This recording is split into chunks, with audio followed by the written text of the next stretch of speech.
Mr. Speaker. Mr. Speaker. I call the honourable member Kevin Hay. Tēnā koe. Tēnā koe, Mr. Speaker. Ngā mihi nui ki a koe, me te whare hoki.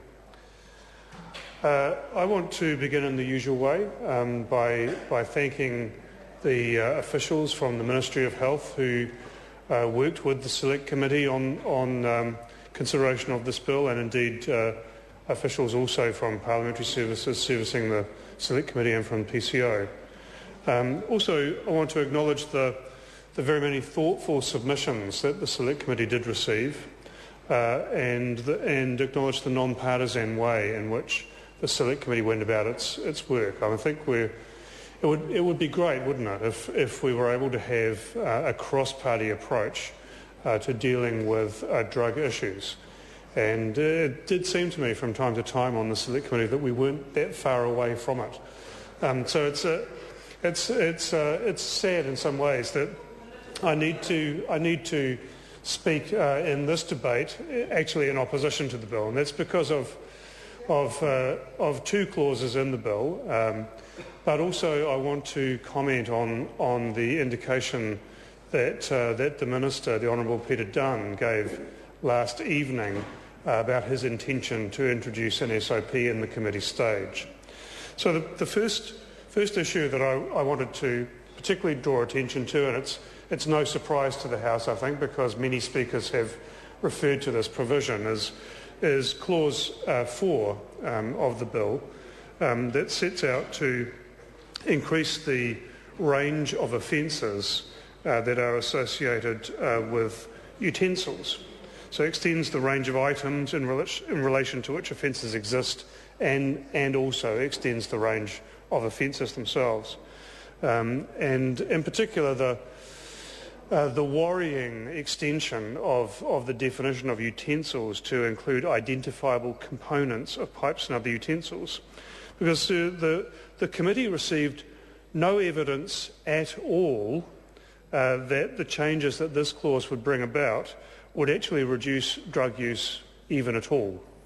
Instead, we received many submissions to the effect that, in fact, harm would be caused. We heard that the new provisions would not reduce drug use. We heard that the utensils provisions might provide a minor inconvenience to those importing and selling them, but that they would be very likely to respond in short order with small changes of behaviour that would evade the new law, with the result that we'd be no further ahead. The utensils provisions are also likely to be applied unevenly based on assumptions about intent.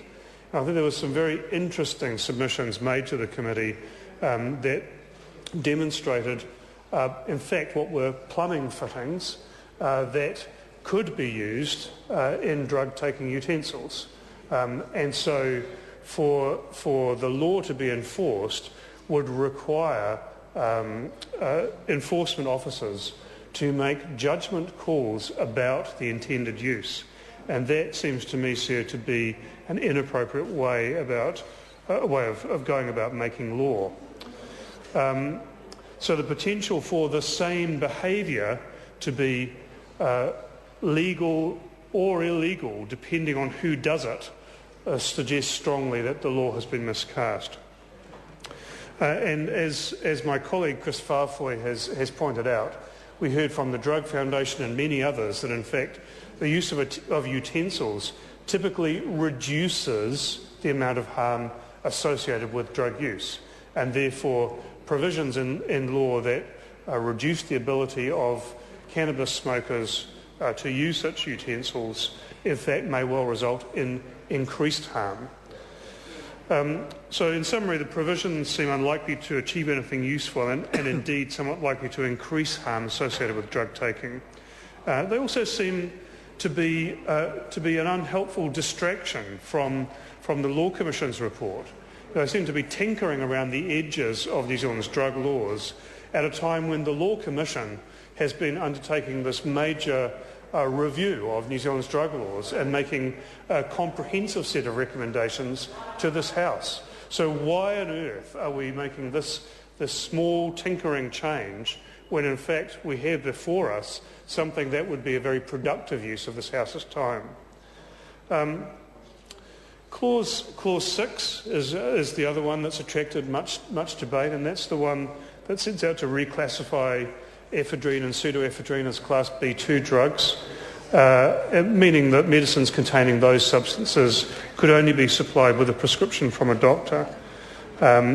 There seems no reason to oppose the reclassification of ephedrine because we were told that this is a drug with essentially no therapeutic value, or almost no therapeutic value.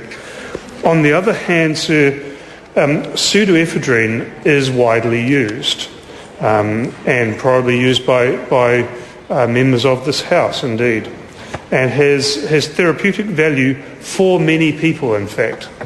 So the committee asked for, but could not be given, any evidence of the extent to which pseudoephedrine purchased from retail pharmacies has been used for methamphetamine manufacture. The closest we got to it was Sir Peter Gluckman's educated guess, I suppose. Nonetheless, the Green Party does accept that this source does play a role in the manufacture of methamphetamine. However, we are persuaded by the evidence received from the Pharmaceutical Society of New Zealand. And remember, this is the organisation that represents the professional expertise and the professional interests of pharmacists. Pharmaceutical Society told us that alternatives to pseudoephedrine were not as effective. And indeed, they challenged members of the Select Committee who had used the alternatives to pseudoephedrine to contradict them if we wish to, but not one member of the Select Committee did, because the universal experience, I think, is that these alternatives do not work as well as pseudoephedrine. And so the change that's contemplated by this law will represent a substantial reduction in the effectiveness of the therapeutic value that New Zealanders across the board gain from the availability of this drug. And so the law that would require people with infectious diseases to visit their general practitioners in large numbers in order to get access to effective treatment, with the consequent result that many more of these diseases will be passed on, there will be more morbidity, more sickness, seems to us to be a disproportionate harm. Pharmaceutical Society offered several alternatives to the approach, which would stop pseudoephedrine-containing medicines being available over the counter, but nonetheless have them available from pharmacies without the need for a prescription. And that certainly seems to be the more sensible way to proceed. Lastly, sir, I want to come to the SOP that the Minister gave notice of in his contribution yesterday in relation to the synthetic cannabinoids and related herbal highs. I think most New Zealanders would share the Minister's concern about these drugs. But what we want to draw attention to is the fact that the SOP that the Minister proposes has not been put in front of the New Zealand public for submissions and represents a very substantial departure from the scope of this bill. We believe, and I challenge the Minister to do this now, that the correct approach is for the Minister to today table his SOP and for that SOP to be referred back to the Select Committee so that submissions from the public and from interested parties can be sought in order that when this bill comes back to the House in essentially 3 weeks' time, there is time for a public process that would enable the public to have its say. And it seems to us, sir, to be bad lawmaking for the SOP to be introduced in the committee stage and for the public to be excluded from a bill on provisions which when people had the opportunity to make submissions before, they could not possibly have imagined would be in the bill that went forward to third reading. So, Sir, in summary, we will oppose at second reading. We do invite the Minister to make those changes and to table his SOP today. I call the honourable member